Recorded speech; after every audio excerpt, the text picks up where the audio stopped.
Hey everybody, it's almost agreement time. So suffered some technical issues, but we'll figure it out. We figured it out. So anyway, we're almost in agreement at gmail.com, Facebook, Twitter, YouTube. You can go to almostinagreement.com and get all the episodes there, or your favorite podcast provider. You can find us on Facebook, you can find us on Twitter, you can find us on YouTube. While you're at those places, please like, share, subscribe, friend, retweet, whatever it is, to help us promote out and get some more people listening and checking out what's going on. I think our official listening number is now 4. It's been 19 months of doing this. I think we're at least at 4 real full-time listeners, none of which are in the room except for me, because I listen to myself because I'm an egotist, I guess. Anyway, we're almost in agreement. We're going to talk about some stuff. We had the ACLU earlier this week. I had Chris Davis from the Election Commission. That was a fun one, talking about some of the nuance of what's going on here. So, anyway, we're almost in agreement, and we're going to do a show for y'all.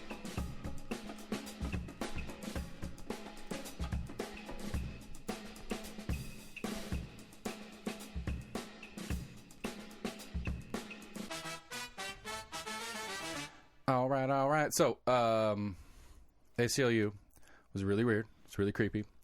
There's 3 major issues that they brought up, and it was the license plate camera stuff, the drone usage stuff, and the Ring doorbell thing.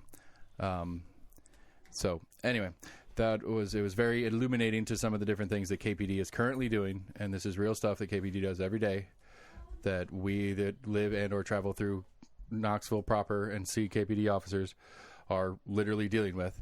And so it was like, I don't know, it was kind of creepy. Like, I knew some of the stuff existed on some level, but I didn't know how far and exactly what was being done and how it was being used. Hey, Dad. So the Ring camera system thing that was really interesting is that that's an Amazon product. KPD has a deal with Amazon. So they don't get to just take the footage, but they get to know that you have footage and they can come ask you for it. Anyway, we did this once already, so we're re-recording this. That's why I'm running through it fast. But, can you say no? Sorry. Yeah, I mean, it's you own it. They'd have to get a warrant to take it from you without permission. I would assume. I don't know the legal answer to that per se, but They should have to go back to Amazon. You said we had to ask them. We asked them. They said no, so give us the footage. I mean, yeah, that's what that's. And again, at least that's there. But like, again, for me, like, what really creeps me out about it, if that's the deal that KPD has with Amazon, what do we think that FBI or CIA or any of these other organizations have with Amazon or with Blink? Because Blink's another Amazon system too. You know. Well, I would worry that there is. Yeah, if they can give the footage, then that's the real worry. You know, if they can, right? You know, not just say, hey, this person has a Ring camera, and we say, oh, okay, that person has a Ring camera, and you go ask for it, versus them just being able to look at the footage whenever they want. Well, if they can look at the footage when they want, then can hackers get on your Ring system at your house and say, oh, they're not home. All right, let's go rob them. I would assume that hackers could already do that, theoretically, if they're good enough, depending on how good Amazon system is. Well, I'm saying if Amazon, if your security system isn't encrypted, where someone from Amazon could pop on your cameras and look at shit. Oh, yeah.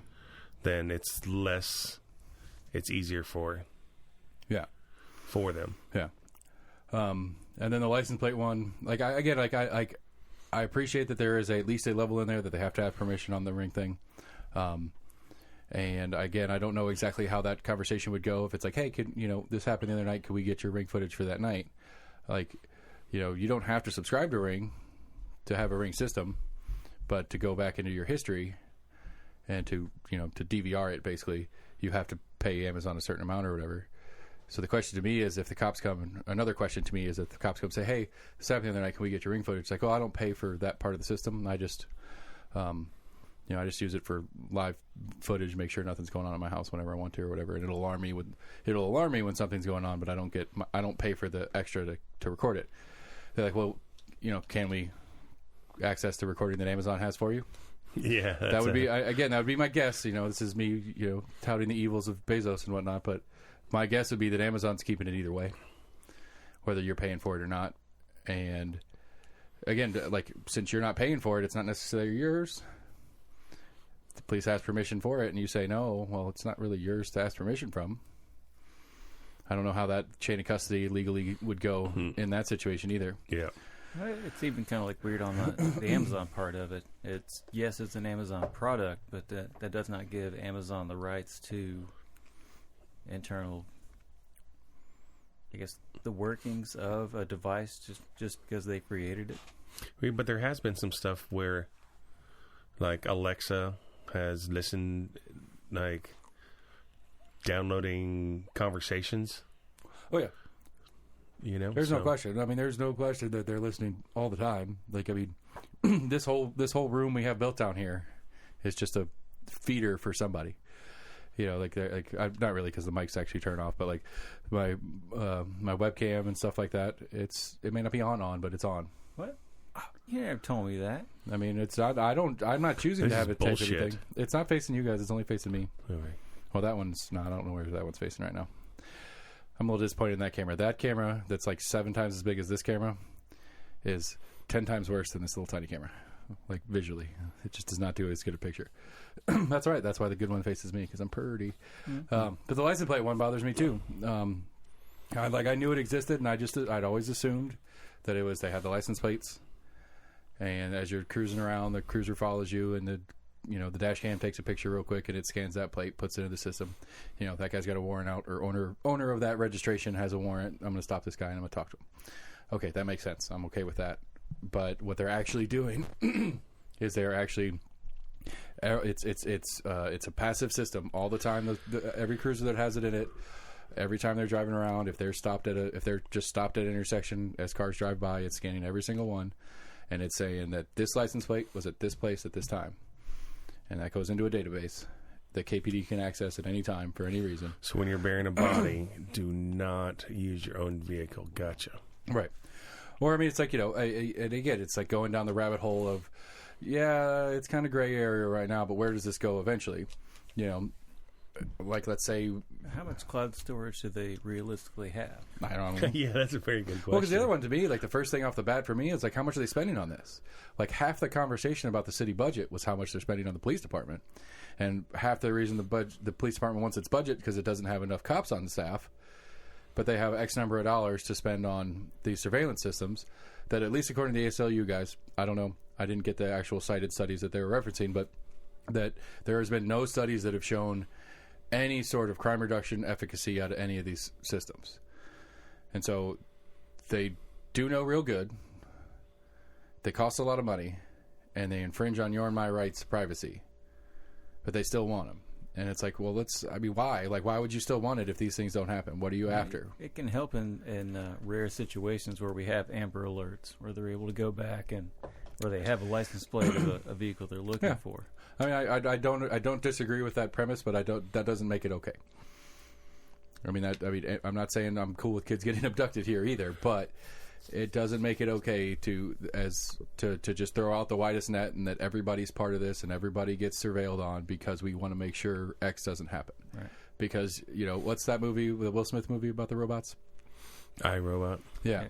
I mean, what's the premise? The whole premise of that movie is like, well, if the goal is safety, if the goal is your and my, and again, what the term safety / life means to the system is it's a subjective statement as well, but when it gets down to it, just a house arrest, just throw everybody in their homes, have government agents or whatever deliver food and stuff like that. You're alive. We did our job.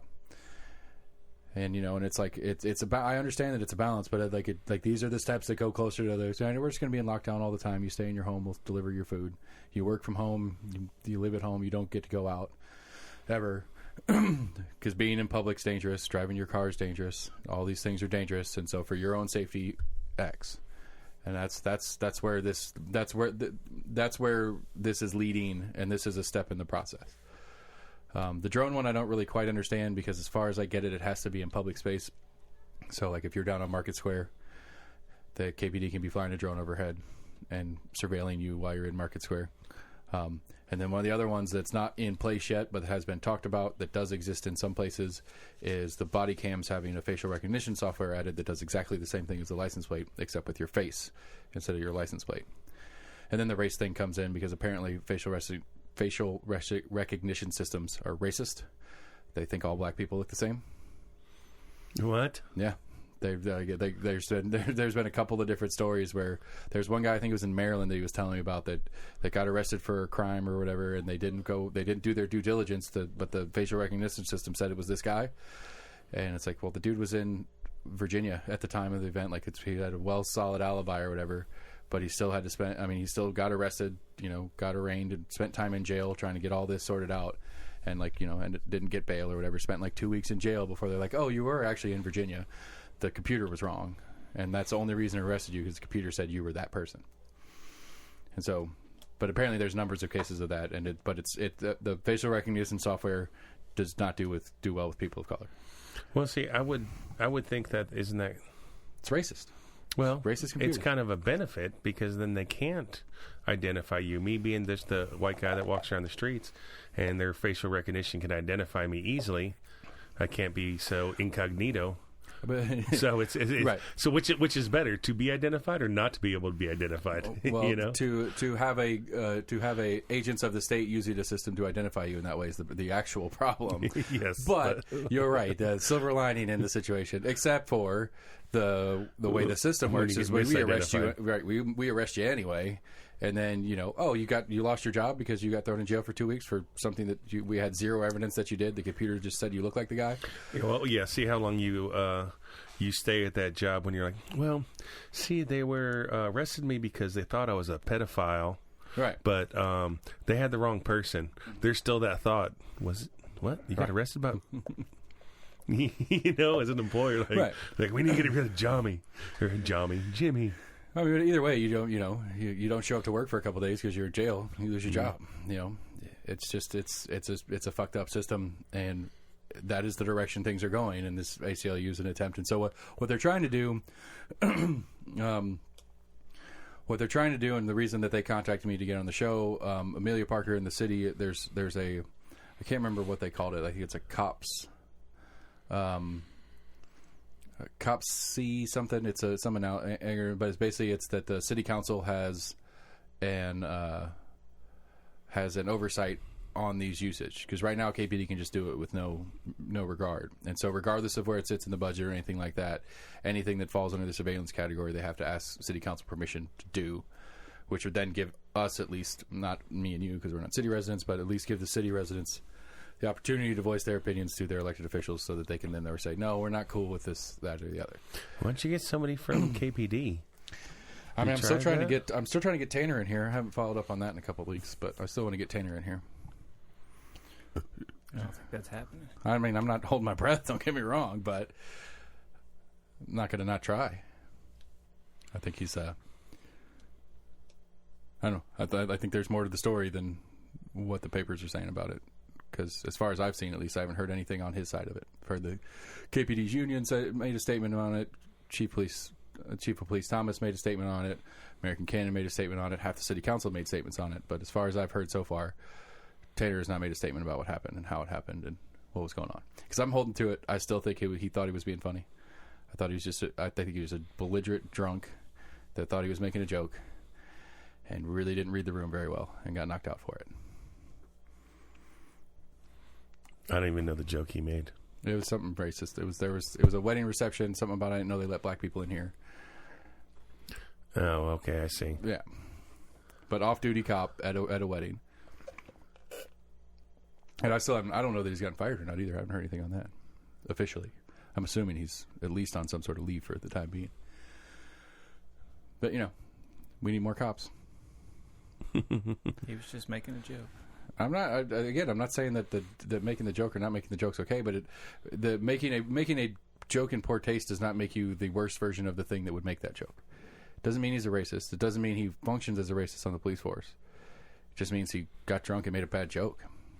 I think, and pretty much everybody has made a bad joke at some point. Yeah. Oh, yeah. I mean, I've probably made a couple of them on this show. Yeah. And again, it doesn't absolve him from responsibility for what he did, but it at least changes the narrative about what's happening here, because that fell in line almost perfectly well timed with some complaints. I think it was Gwen McKenzie was complaining about there's a mountain of evidence that there's racism that goes on in KPD and all this, that, and the other.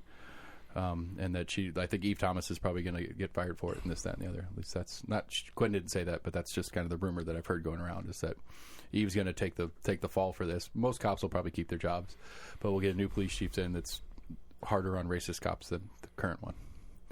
That seems to be the narrative. Speaking of quitters, Buchanan quit. Yep. I don't get it.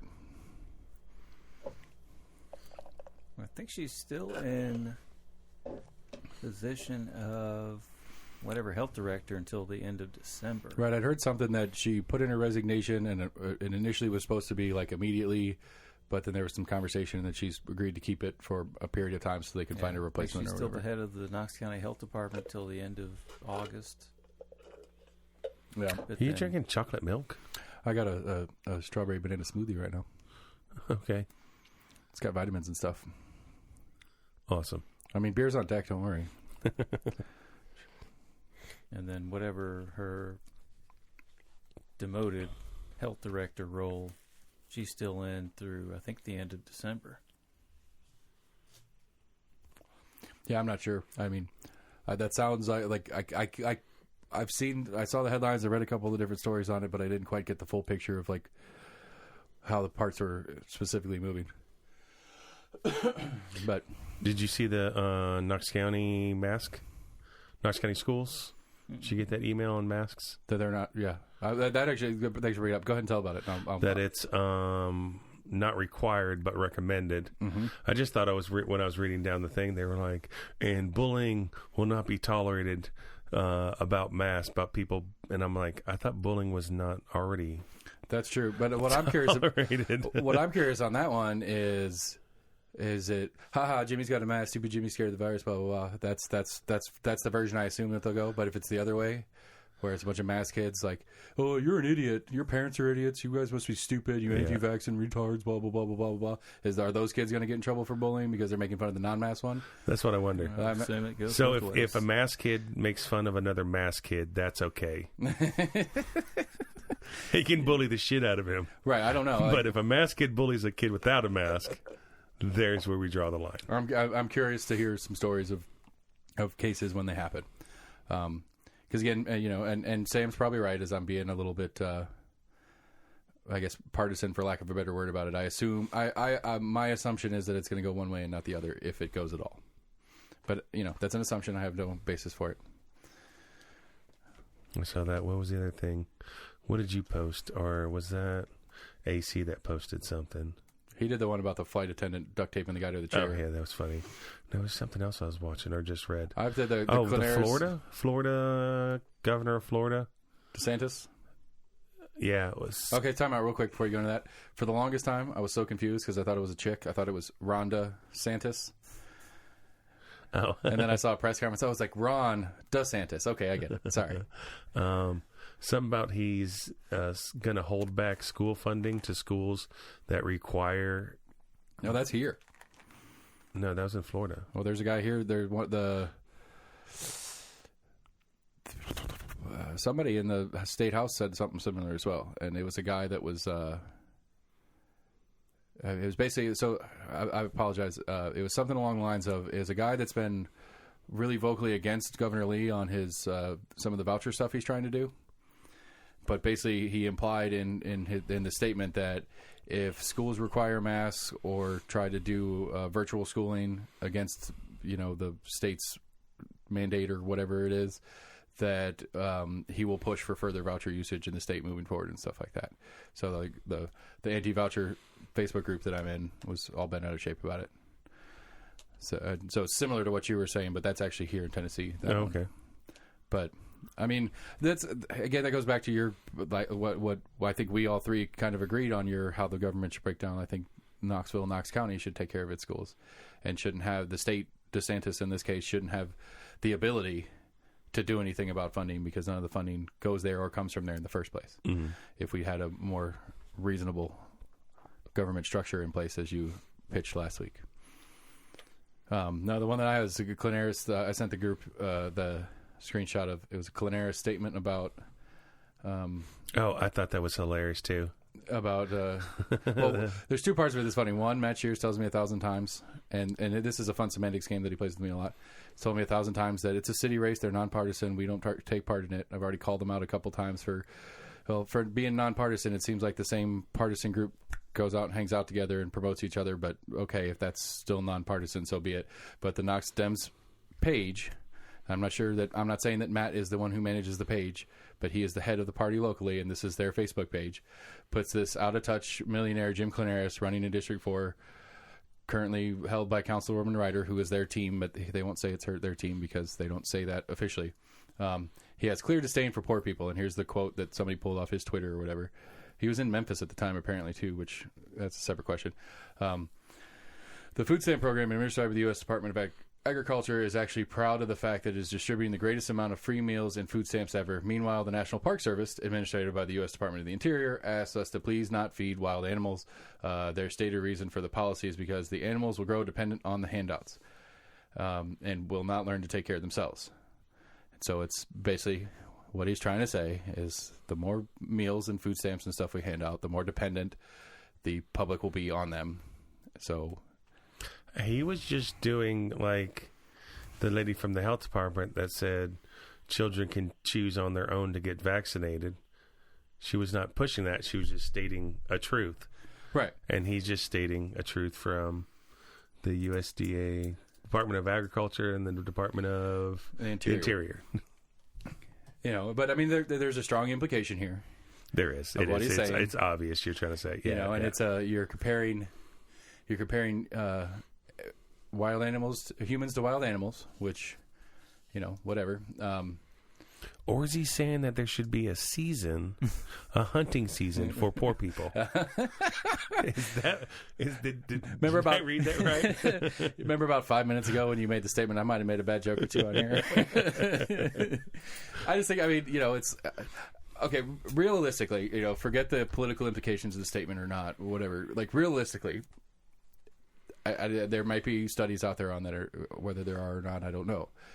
Realistically, the logic follows that, you know, that's been half the argument about the extended unemployment and why we can't get jobs filled all over town and all over the state, because people, I can not work and make a bunch of money. Why would I work? I mean, it's the same logic. It seems to be a base logic that most people understand, but somehow to address that as a problem is wrong. And so that's where I'm a little bit lost in. It's like, okay, let's step back and look at this for a second realistically. Is continued food stamps usage over the period of time creating a dependency on that system and or a lack of desire or goal or want to get out of that system because it's easier to stay in the system than to get out? And for the grand good of the country, because these are national services that are provided, is this something that is a net good for us as a nation? To have more people dependent on the federal government for their ability to get their own food? Is that a positive? Is that something we want to see happen? Because at least according to my inference on the broader post here is that the Knox Dems believe that yes, it is. It's a good thing to have more meals going out. It's a good thing to have more people in the system. And I don't know if I agree with that thought either. Well, you know, I think that it is a good thing that we're feeding people that need food.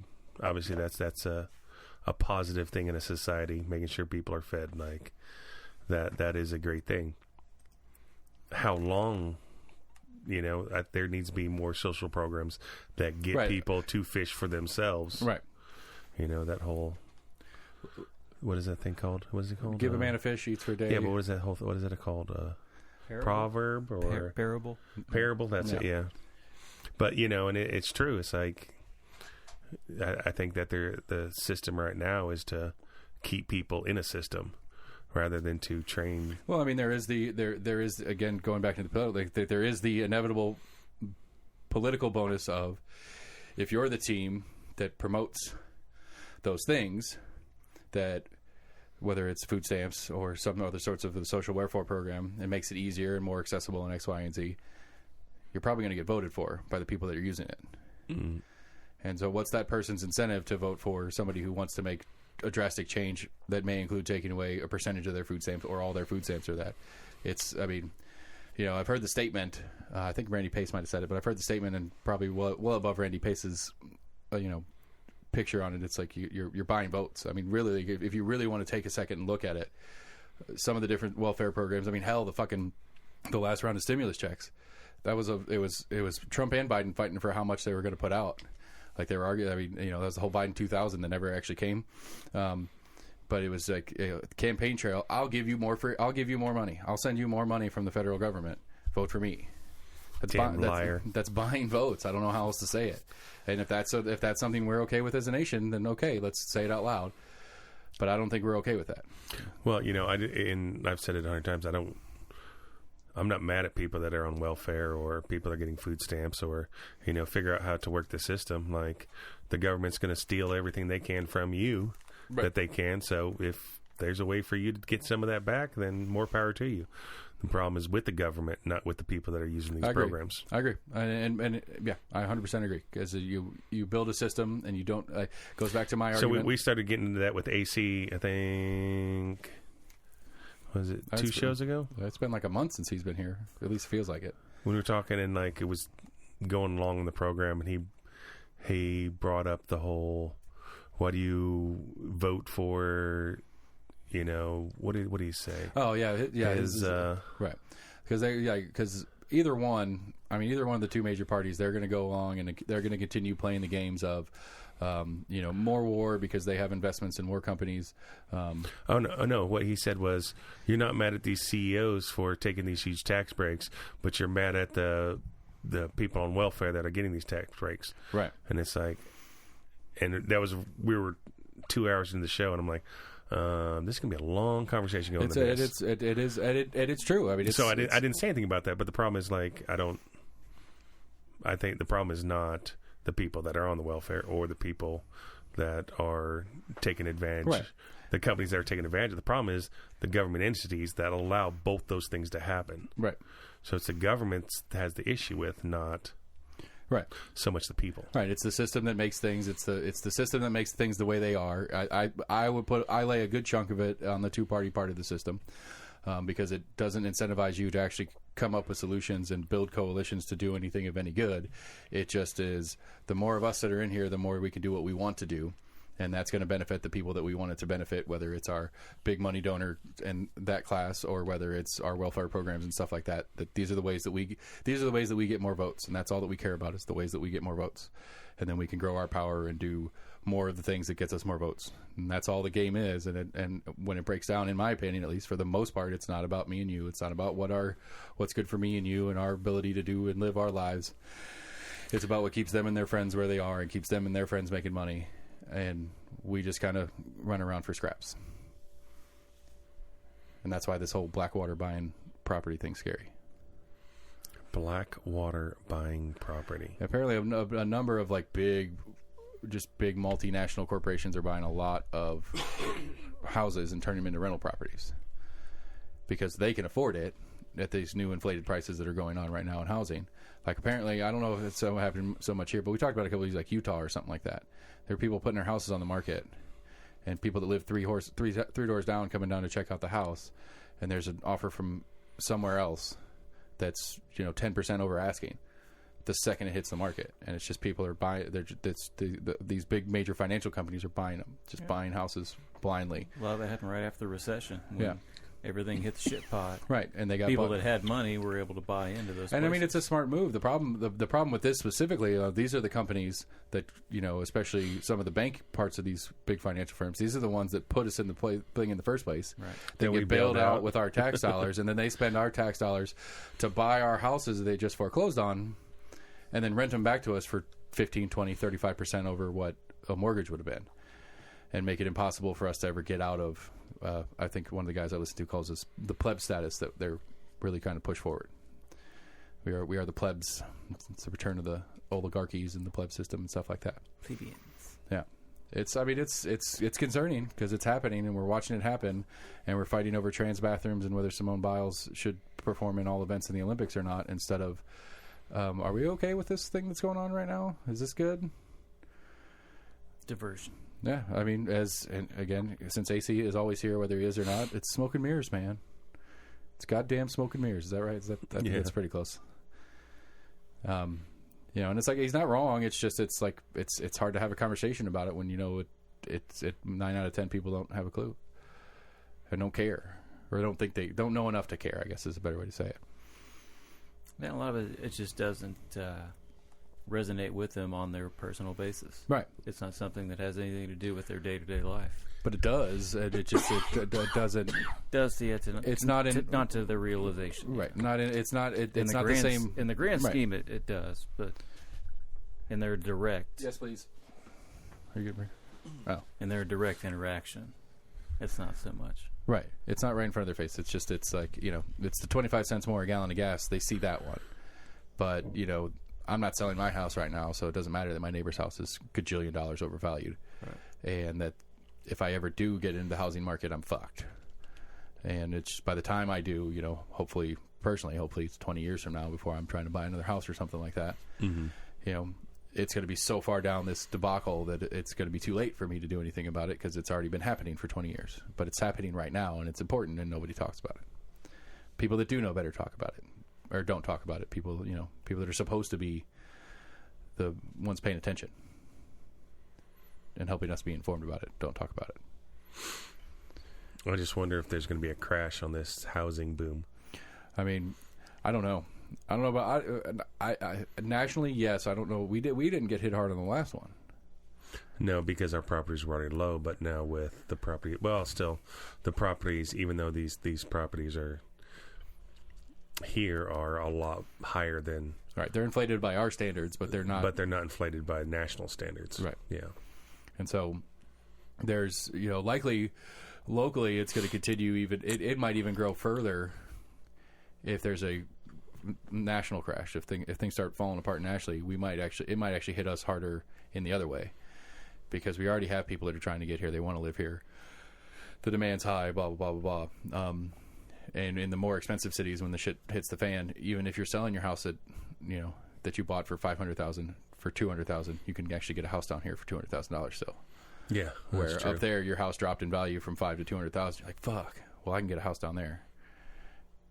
And whatever. So we'll see. I don't know. It's interesting because I think that the big migrations that are happening right now are going to be part of how that works. Because I think your major cities that are getting cleared out, your Californias that people are running away from, which the census timing is terrible. census should have put the census off a year for COVID. Because I think there would have been a lot. I think if the census was this summer instead of last summer, I think there would have been a lot more shifts in congressional seats and all the different stuff that changed with this last census, because there was some. Texas picked up 1 or 2, Florida picked up 1 or 2. I think New York lost 1. I can't remember exactly how it all broke down, but I think it would have been a bigger shift than it already was. There was a push to extend it. Yeah, that was a joke that they should have, but realistically, because they don't do the census again for another till 2030, 10 years. Yeah. And so it's going to be, I think, come 2030, it's going to be significant. It's a significant jump. Huge change, yeah. I think Nashville is blowing up. Chattanooga's blowing up. That's a big.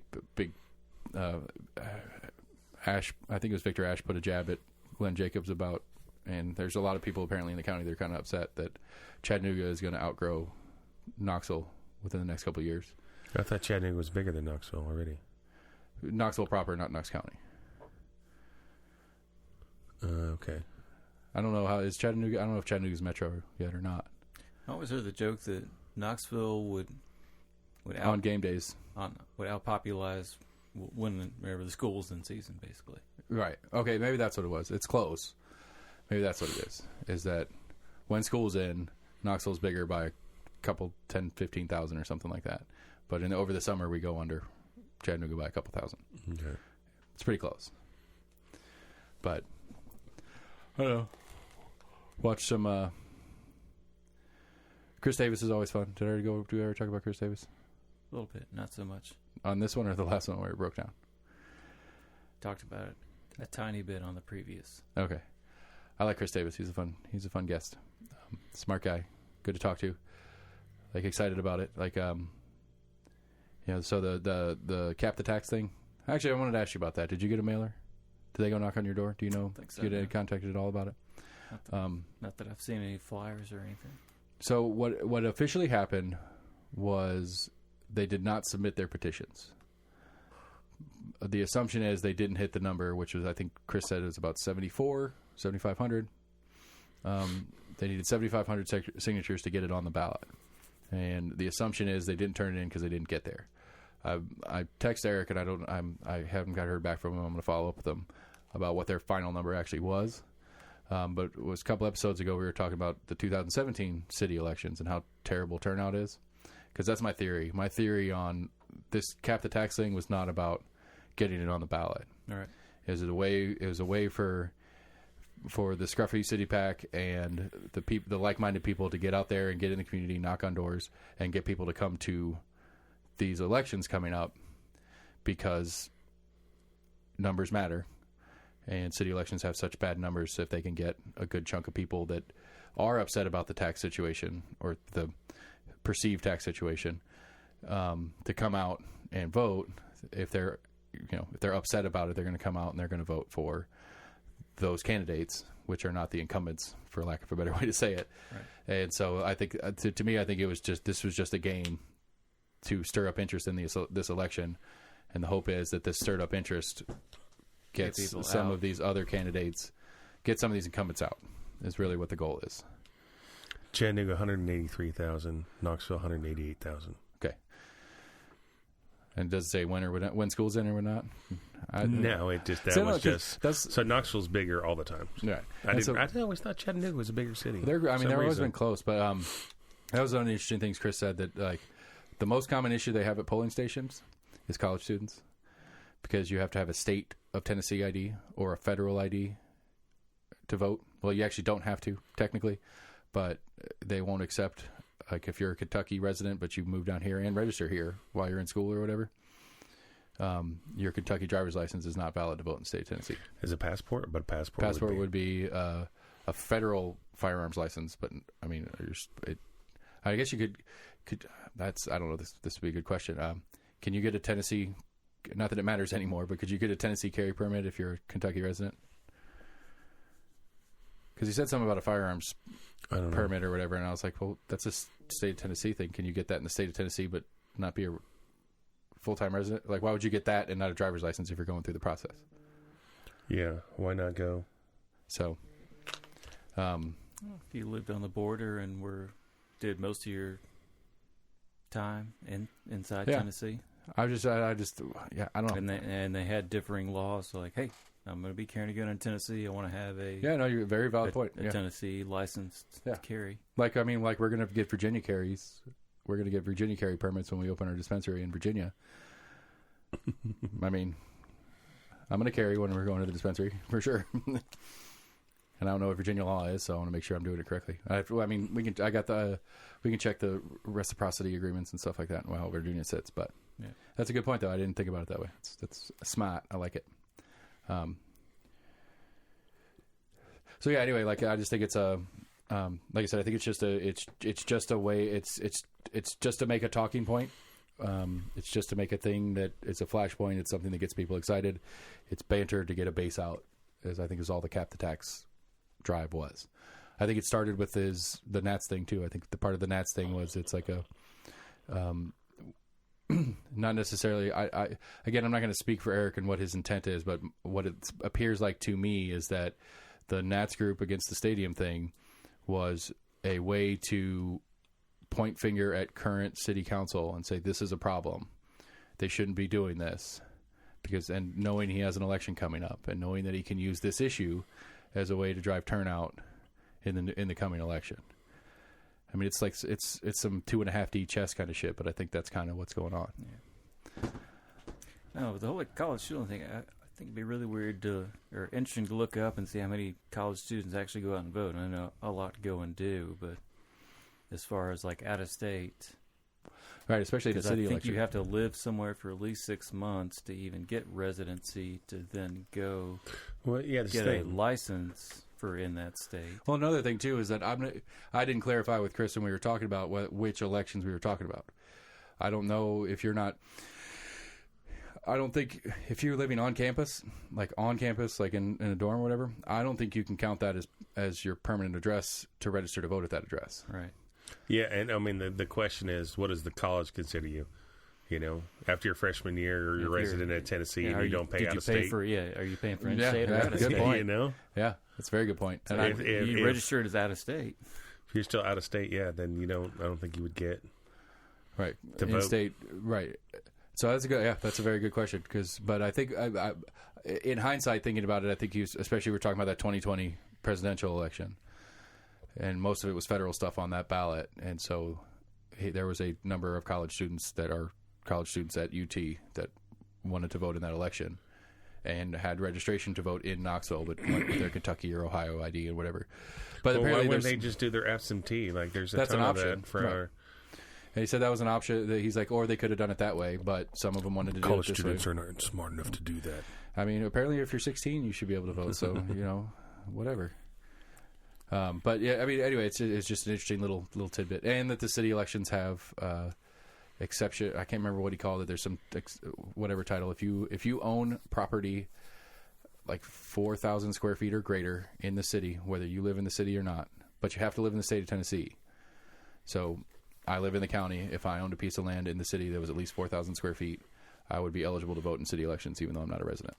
What if we owned property?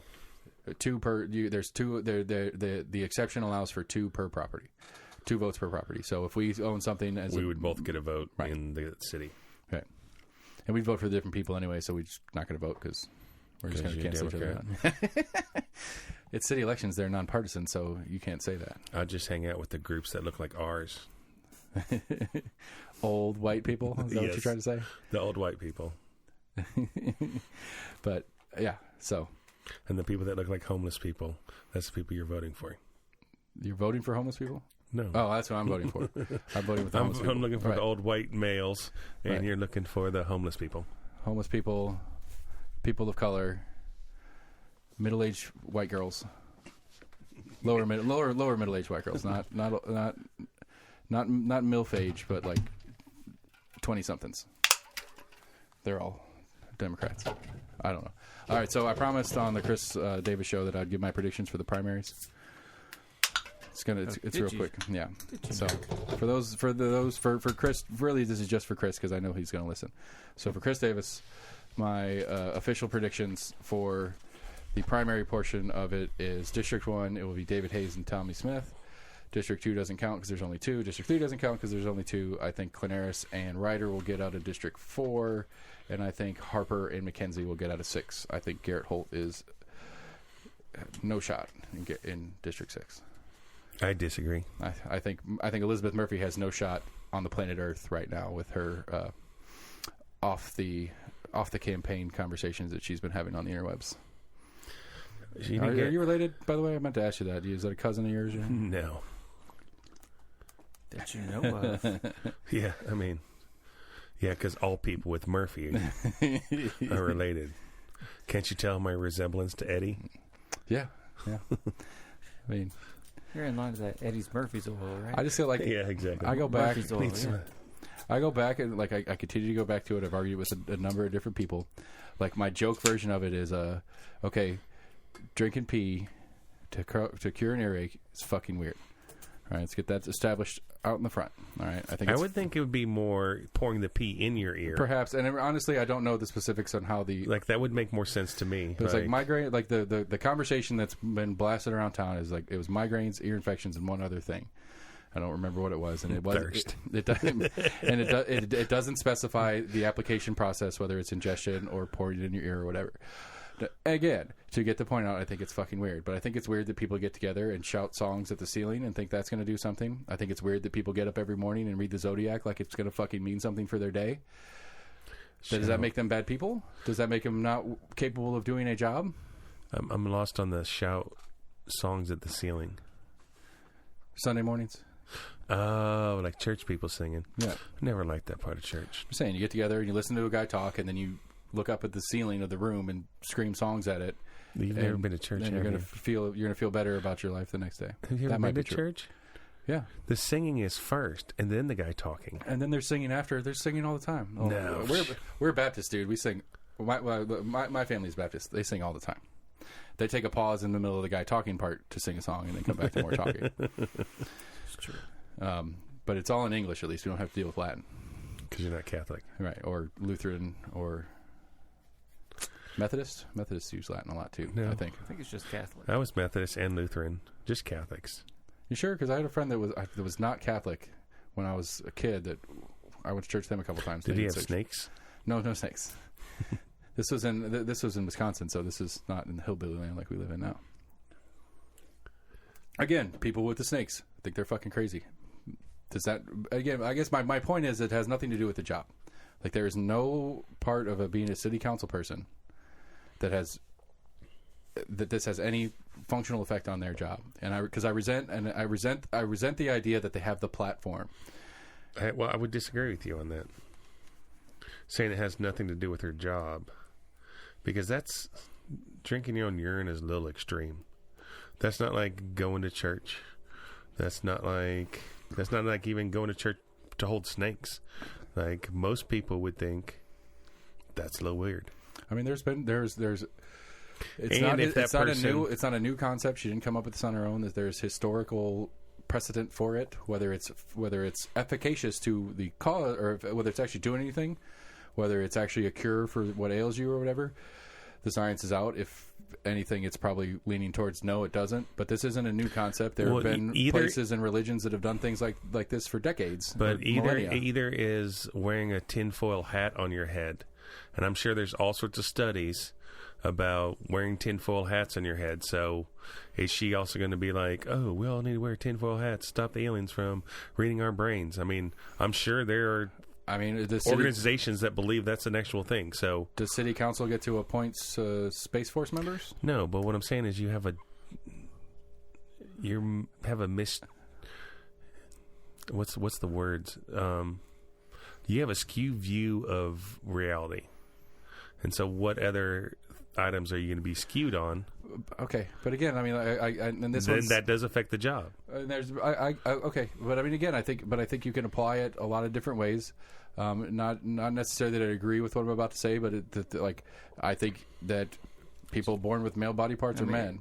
It goes to character. Somebody who was born a man that decides they're a woman today and goes on with their life as a woman because they feel better about themselves that way. I think that's fucking weird. Should that withhold their ability to hold office? Should they not be electable because they were born a man but want to be a woman? I think that's fucking crazy. Again, I'm not saying I actually mean this. I'm just saying, just running the idea out. No, I do think that it's weird. Like those transgender people. Again, I didn't bring this up to make it into a trans issue. No, but they it's are the example. most dedicated people. Like, I mean, if you think, like, for people out there, they're like, oh, it's just a choice. I can promise you, there's not a guy alive that chooses to do that to his body to become a woman because it's a choice. That is full on commitment for what you believe. I 100% agree. You know what I mean? Like, I follow your logic on that 100%.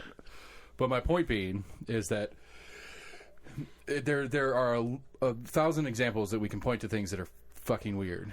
And generally speaking, at least in my examples, I always try to hold to things that are personally weird, that are not affecting other people. Drinking your own piss, that's personally weird. Changing your gender, that's personally weird. Your decisions and your actions in doing that, the only person that affects is you. Now, I was arguing with somebody about it, and they're like, well, if somebody has a history of being a pedophile or a rapist or something like that, that would be a problem. Yes, because that's illegal.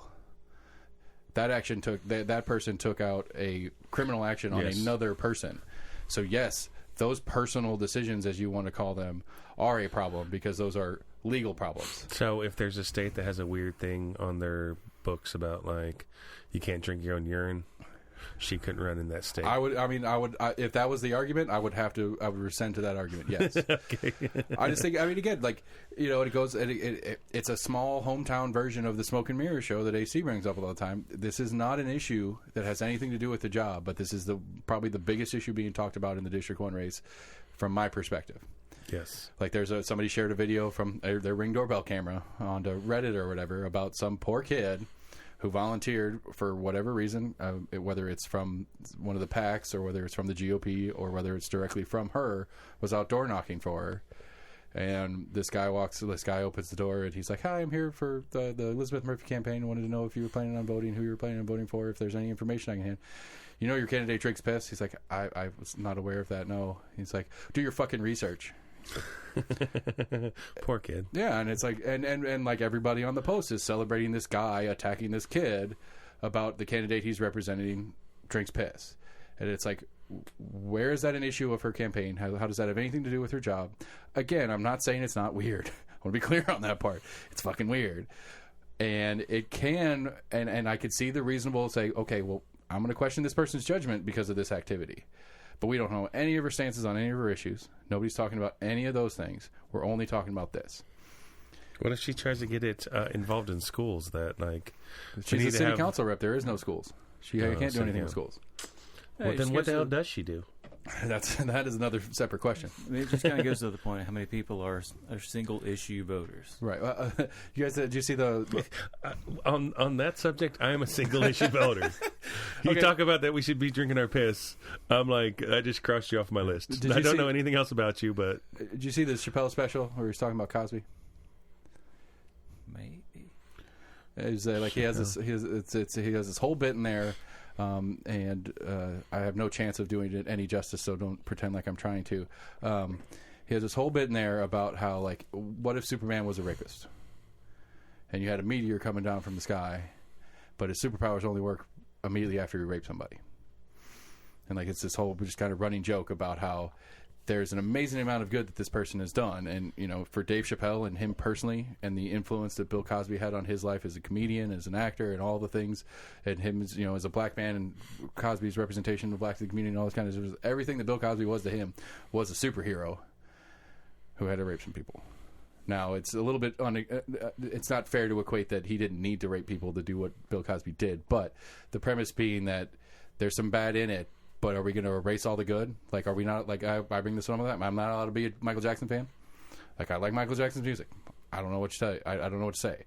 I'm not going to, it's a hard thing to wrestle with. Yes, I think it's a problem that he did those things. And I don't know, do we know for a fact yet?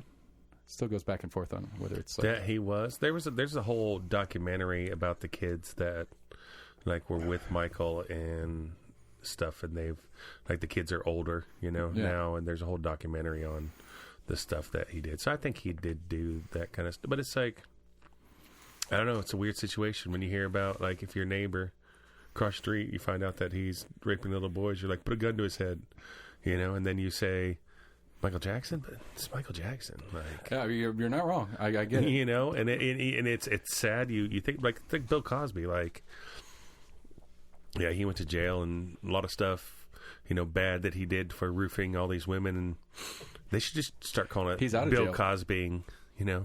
Yeah. He got Bill Cosby'd, you know, but you still like the guy, like, you know, like, oh, that sucks that he did that, but Bill Cosby show is like grown up with that, and, right? You know, and again, I mean, Fat Albert, like, come on now. This is a painfully unequivocal analogy I'm throwing out here, because Elizabeth Murphy is nowhere near a Bill Cosby figure. No, on either side, on the good or the bad that we're talking about. She got 2 strikes. Sorry, it was not just one.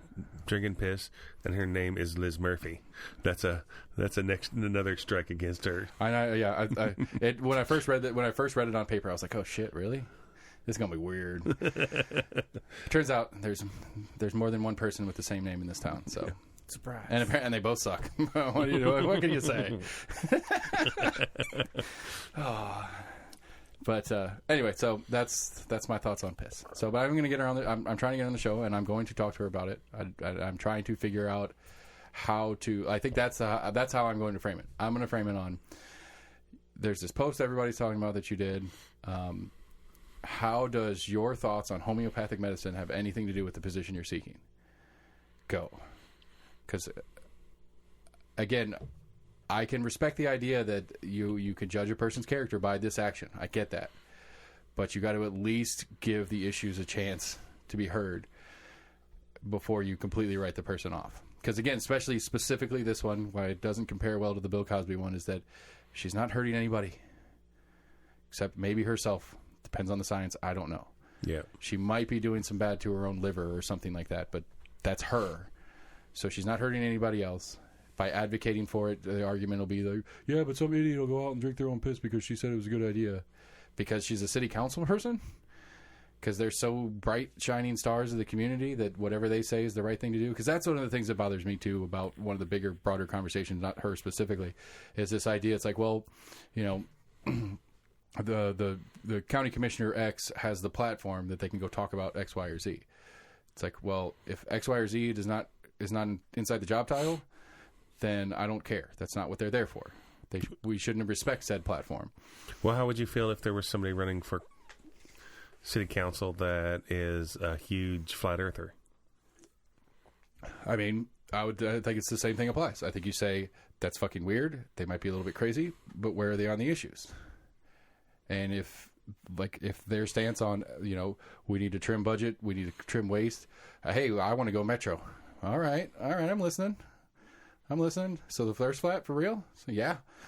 All right, that's a little concerning, but at least I have issues to base part of my decision on as well. Like if their issues don't matter to me, if all their issues are I'm against, and I don't like their issues anyway, then the flat Earth part doesn't matter. Yeah. But if it's like, okay, you want stronger oversight on KVD surveillance, okay, I like that a lot. You want to try to balance the budget a little bit better, try to trim some of the waste out, try to make sure that there's enough available for the police and the fire department, and you want to expand some of the park systems. I like those things. Okay, those are good. But you're a flat earther. I don't know that it disqualifies. I'm not a city resident. I don't have to. I mean, even if it's county, whatever, it doesn't matter. I just don't know if it disqualifies because, again, what does flat Earth have to do with the city of Knoxville?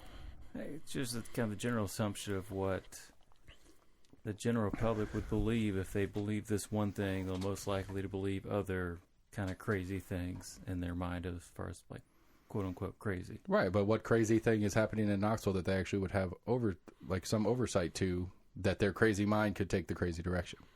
Well, back then, what do they do then? That's what they're unsure of. Yeah, I know. That's what they're unsure of. Well, it's on like these crazy moral dilemmas of things that city and county council have to deal upon. But I think Max hits. Go ahead. Sorry, finish. I apologize. No. I was saying I think Max hits the head on that. What do they do? 9 out of 10 people don't know what they actually do and what's within their job cycle. So to say they have a crazy idea on whatever subject is, 9 out of 10 people don't know if that crazy idea has anything to do with the job or not. Sure. So they just apply that they know it's crazy. And I think that's a problem as well. And I mean, again, Chris, you like getting referenced Chris Davis yesterday. I was joking with him a couple days ago, whatever, about it. I was like, we've been doing this for... He's my podcast boyfriend. Sure. You guys official now? No. You got on Facebook? Well, no, it's really funny because he has a running count of how many times I've referenced him on the show. But he's like, you reference me a lot. I was like, yeah, because it makes me sound smarter. I feel like I can validate my opinion when I Chris use you. Davis said. Yeah, said I'm a beautiful man. So it must be true. What happens if Chris Davis comes out and says he's a flat earther? Do you believe everything he's been telling you? He runs a good election, so I'm going to let it go. But I think I lost my train of thought on that. Don't know what what they actually do. Yeah, sorry. Yeah, I was telling him the other day. It's like, I don't know. As long as we've been at this, I don't know what is actually in the framework of the county commission or the city council job. What do they do? They're on the beer board. Is there on the beer board? Yeah, the city council is the beer board inside the city limits. County commission is the beer board if it's outside the city limits, but in the county. I mean, there's stuff. I mean, I'm not saying they don't do anything, but I'm saying land use is the big one. Land use is the number 1A big one that the least people care about, but is probably the most impactful thing they do. Like the new Amazon Center that's going over there where East Town Mall used to be. Mm-hmm. I mean, it's commercial property, but it was commercial 1C 2954, whatever. I don't know, whatever subset of commercial property that it was there. And so in the negotiations trying to get Amazon to come, when Amazon said they were interested and said, hey, we got the property, they had to go through and they had to vote on changing some of the zoning law so that Amazon could do what they wanted to do there. I had the big fight down the street with the North Shore Corridor Association, and this developer has a big chunk of property on the river that wants to put a 700 unit mixed use, not mixed use, but some of it's apartments, but a bunch of it's houses, half-acre lot houses and stuff. All this, just a big thing down there, which is going to cause a ton of issues to us around it because of the traffic and all this, that, and the other. And it's zoned for residential, low-density residential, which means it can only have one residence per half acre or something like that. And for the developer and what he's wanting to do with it to get his maximum out of it is he wants to get it so like a multi-use, like a duplex or quadplex or something like that, that's now 4 residents in whatever. But he also wants to cut it down to be like 1 house per third acre instead of per half acre or something like that. And so that developer has to go to the county and say, hey, this is what I'm wanting to put in there. Can you change the zoning to go to medium density or whatever the next step is? And so that is the number one thing that city or county does. Because they both do the same thing. It's just if it's in the city limits, the city does it. If it's outside the city limits, the county commission does it. Yeah. So, okay, back to your, like, how does that affect her campaign? You gave me or her office. So there's a study out there that says that commercial businesses use more energy and causes ozone depletion or something. Okay. And she reads this study. And everyone was like, that's just crazy. That's not true. And she's like, oh, what? I can follow that. So now she says she's not going to have any more land that is zone commercial. Well, she's one of 9. So, but what I'm saying is she's going off of that based on a crazy thing because she already believes in crazy things. Okay, she believes in a crazy thing, as far as we know. 1. Yes. So she can be talked into more crazy things. Perhaps. That's. Yeah. So it's not a basis off of just that. It's just like, what else is she going to believe that's could affect my life? I mean, sure, but how is that any different than any other county commissioner? Because they're well, yeah, anything. You're a flat earther. I'm going to look at you a little bit weird. I mean, if you're wearing a tinfoil hat when you go home from work, if you don't believe that, you should use cell phones because it gives you cancer. Like, if you have all these crazy, edge beliefs that the majority of the population doesn't believe, like, are you believing what other stuff are you? So a lot of politicians try to stay really bland. Right. They're like, I'm a family person. I'm a person of faith, and right, person of faith, not a specific faith of any means. I just say faith a couple Exactly. times. Yeah. Again, I follow the logic. Politically speaking, yes, this is a fucking nightmare for her. Politically speaking, I'm just talking jobs, like the actual function of the job part of it. And again, that's a functional argument, I suppose. But again, it's not like she has the control to do. right. It's that she would be the one vote agreeing with whatever crazy study that goes along with it against the other 8 members of the city council. Yeah. So okay. So so what if it's 4 for one really good argument, 4 for a really bad argument, or for another good argument on the other side? So these 4 people are all voting for really good reasons why this should be it, and she's like, "Well, I heard this saves butterflies if I vote this way." I mean, and she's not voting obviously it's a why close because enough the decision. 4 people are voting, and she's not voting why the other 4 people are voting. She's just throwing her vote out there because butterflies. You know what I mean? And that could affect it. I mean, how many votes are come down to one vote? I know, that's a good question. It doesn't seem like many in what followings I've done. It seems like most are like 8 1s. It's always Amelia Parker saying no. Everybody else says yes, almost. Or I'm sorry, it's Amelia Parker's always the dissenter. Whether it's 8 no's, 1 yes, or 8 yeses, 1 no, but she's always the one.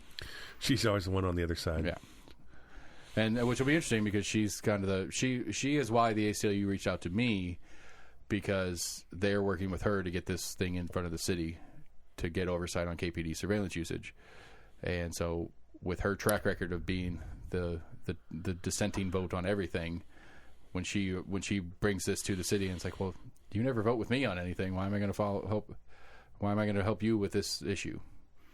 Which it shouldn't matter. It should be, this is the issue in front of us and this is what we're looking at. But realistically, this is politics, so the things you've done in the past are going to reflect how I treat what you're doing in the present. So it'll be interesting. I'm curious to watch it. I'm truly curious. I'm truly concerned on this one. I really like to see this one go through. I still think it doesn't matter in the grand scheme of things. I still think some of the authority that KPD has from the state will come into play, and they'll still be able to do some of the things, but maybe at least a little bit less cloak and dagger. It'll have to be a little bit more out front. We'll know what's happening, whether we like it or not, but we'll at least know what's happening. Mm-hmm. So it's a step in the right direction, I guess. But again, I think it's the beginnings. I don't think it's the beginnings. I think we're midway through this process of having zero privacy left anymore. Yeah, we're going to be like London. Yeah. Cameras in every corner, like... Yeah, and it's all taped all the time. There's people watching it all the time. You can't do any, like, you know, and I mean, and again, that stupid argument of, well, I'm not doing anything wrong. I don't care. And I've begged people smarter than me to give me a better argument than it's none of your fucking business, but that is the argument that I have. It's none of your fucking business. It doesn't matter if I'm doing something wrong or not. It's none of your fucking business. That's all that's all it is. That's my entire argument. It's none of your business. Period. Like, are you okay with just the cops knocking on your door and going, hey, we need to go through your house and make sure everything's okay in here? Yeah. How many people would be like, yeah, the cops should be able to walk in your house anytime they want, check all the bedrooms, look in your fridge, look around for no reason whatsoever, and they'd be like, no, that's not okay. Well, right. Then why is this other stuff that's okay? And actually, to at least frame it a little bit more realistically, be like, well, there was a kid abducted 20 miles away. Are you accusing me of abducting a child? No, we're just checking everybody's houses. Everybody's houses? Yeah, we're going through everybody's houses. Seems a little wasteful, but regardless of a little wasteful, that you are assigning guilt to everybody. You're starting with guilty and crossing them off until you until everybody's innocent afterwards, which is not the way we're supposed to work. It's supposed to be the other way. It's innocent until proven guilty. And the question is, when you come in my house to look for that child and you see a pot plant growing in the corner, are you going to be like, oh, we got to cite you for that pot plant? Yeah, we are. Well, no, maybe we're not, because that wasn't. Well, I don't know. Depends, because it wouldn't be if they had a warrant. If I understand warrants correctly, the warrant has to be specific on what they're looking for. So anything they see in the house that isn't on the warrant, but this would not likely be warranted. This should have been a question when you had a sheriff here. Yeah, I got to reach out to JJ. I gave him my card. I talked to him at the parade, but I got to follow back up with JJ. He's like, I don't know who you are. Well, no, I mean, I don't want to talk to him until after November anyway, because he's campaigning, and I don't want to because again, this city elections are so underperforming anyway in elections, and to throw a bunch of next year's county election stuff on top before these city elections are done, I think is a misservice to what's happening. Like, I'll have Jimmy on just as a person, but I'm not going to have him do campaign stuff. What percentage do you think this city election will draw this year? I don't know. Let's look up. We talked about this a couple weeks ago. I'll look up what the old one was. 30. No. Yeah, I'd say 25. I think it's... That's the over under 25. So... Going to knoxcounty.org/elections. I got to remember how to find these. Wouldn't it be Knox City, though? Yeah, but the Knox County Election Commission operates the elections. Okay. Early voting, how-tos. Shit, how did I find this the other day? No.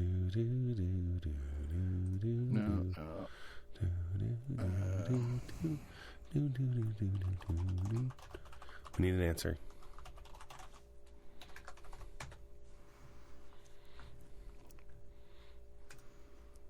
All right. It's the knoxcounty.org/election/election results. And this goes into all previous elections. So the 2017 is the comparable. 2017 primary by seat. There was a total of 7141. At the time, it was a little under 180,000. So 10% would have been 18,000. So it's like 5%, 4%. Really? So actually getting out, and if you're running for a city... That's what I'm saying. That's why this cap the tax thing, I think, is that play. Because if they got close, but not to 7,500 or 7,400, which is target, if they got to like 6,000, some of them probably would vote anyway, but of that 6,000, a percentage of them didn't vote in 2017. So what does that say? City Council, District 1? Right. How many people voted in just District 1? Just District 1, 758. That's nothing. I could talk 751 people into voting for me. Right. Now, that's the primary. let's see what the general was. The general got up to 11,700.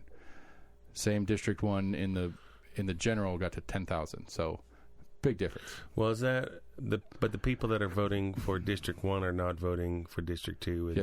Yes.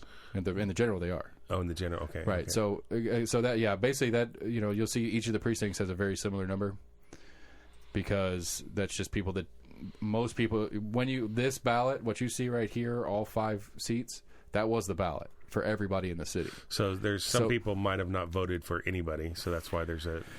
Right. Or they voted for one, they voted their district and didn't vote for the next one. They're just like, I'm just voting for mine and I'm going to get out of here. Which is how it should be, realistically. This is ridiculous the way they do it, but this is the way they do it. So you went from 7,400 to 11,000 total votes. But still, the 11 whole entire city. Right, 11,000 is still under 10% of the city total population of the city. Voting population, I want to say. So what is the winner? Is the highest was it 730? Or 7,030? What does that say? Yeah, 7,390. Stephanie Welch, and who then got appointed to the mayor's office, and Tommy Smith got a special election by the city council to take the seat. So this is Tommy Smith's first actual election that he's running in. So that's 7,000. She had only 7,000 people vote for her. Mm-hmm. That's not much. Yeah, and that's my point. That's why I think this cap the tax thing is a significant play in this conversation. You keep on talking about that. I don't know. I must have missed an episode. It's essentially so I find it interesting for a number of reasons. One, it was a ballot initiative. It was a non-council ballot initiative. So it was a person of the public, being Eric Wader, who decided that he wanted a thing on the ballot that he couldn't get the city council to do without him. And so he said, so there's rules in place on how to do that. You submit what you want to the election office, and then you have like 90 days to get a percentage of the registered voting population for that district to sign a petition saying that they want it on the ballot as well. And if you get there, then it's on the ballot. So what's that number? It's like 7,400. So you need 7,400 people to say, I want it on the ballot, but you don't need that many votes to actually get elected. Right. And this goes back, this goes way back, because that same petition process, if I wanted to run as a libertarian in the county, which is now a 500,000 total population, that same percentage, which would be 2.5 times that. So I'd have to get 18,000 people to sign a petition to let me put an L next to my name on the ballot. And it's a process thing that's intentionally really hard to do, because I don't know exactly why. Well, I mean, really, because they don't want you and I as citizens to be able to make functional change without the permission of our government first. I think it should be a percentage of the people that actually vote. Yeah. You know what I mean? Yeah. But the problem is for similar elections, you have, like, they're so, like, again, like, this is what I'm learning on it is, so 2021, I have to go back to 2017 to do a comparable, because the 2019 election had the mayor's race on it. So that was the Kincannon-Manis race. And so that had a much larger turnout, because people come out to vote for mayors. They don't come out to vote for city council. So if you're going to run for city council, do it in a non-government, non-mayor, president kind of thing election. Well, it's never going to be on a presidential year. It's never going to be against county, because city does everything odd years. County does everything even years. Okay. So there'll never be a city council race with a county commission race at the same time. Can we not do it like they did when they split up the Olympics? We just do it every 2 years, where you vote for the president, this year, and then in 2 years you vote for the vice president. It could be interesting. I think that's the thing that gets brought up a lot. There's a number of people that have argued to push everything either up or back a year, so that the city council races go along with a bunch of county stuff, which would make huge ballots for me and you to go fill out on election day, but would increase turnout because there's more stuff going on. Half the time when I'm filling out an election ballot, I'm always like, this is it? This is all I got to vote for? Like, this is... No, to me, it always seems small. Well, get your some practice in, because next year is going to be big. It's going to be a 60-something item ballot in November next year, or August of next year, because we got tons of county shit going on. Couple of state levels, but tons of county stuff going in.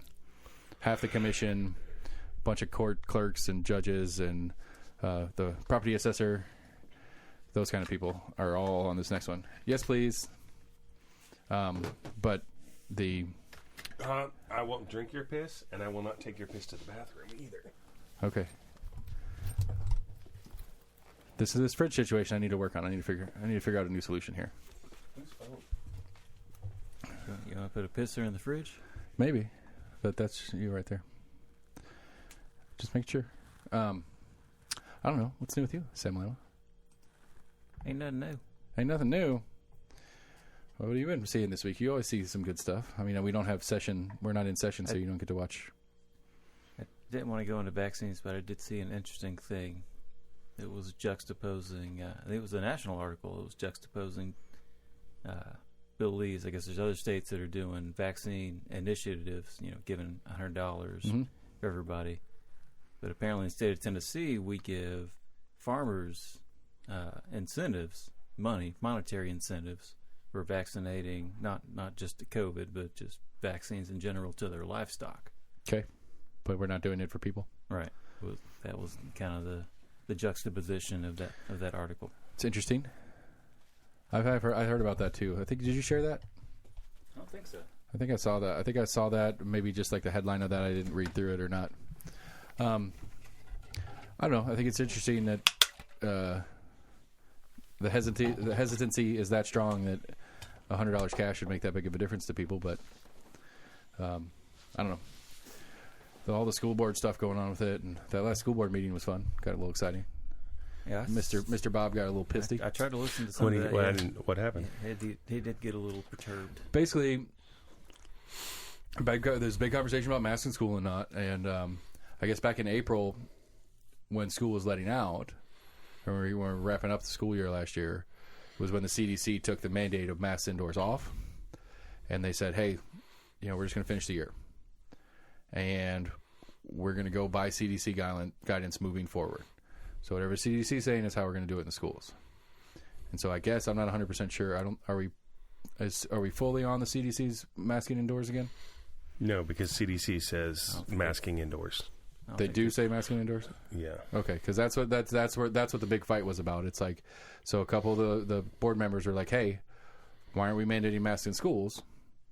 We said back in April we were going to follow what the CDC said, and now we're not doing what the CDC said."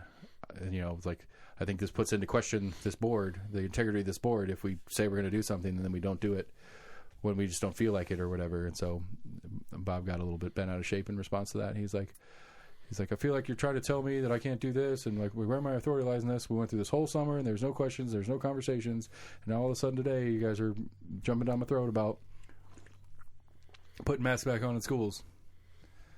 So yeah, man, I definitely kind of saw both sides of that. I mean, it was basically the board trying to say, "Hey, we voted on this, and our vote got overridden. Like, what did our vote even matter for?" Right, and I think that's a true statement. I agree. Again, assuming that the CDC's current guideline is to mask indoors, right?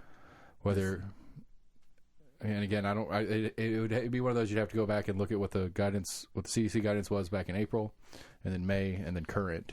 Right. And how things have shifted and changed, because it could very easily be one of those, like, you just change the verb a little bit, like, we recommend, not require.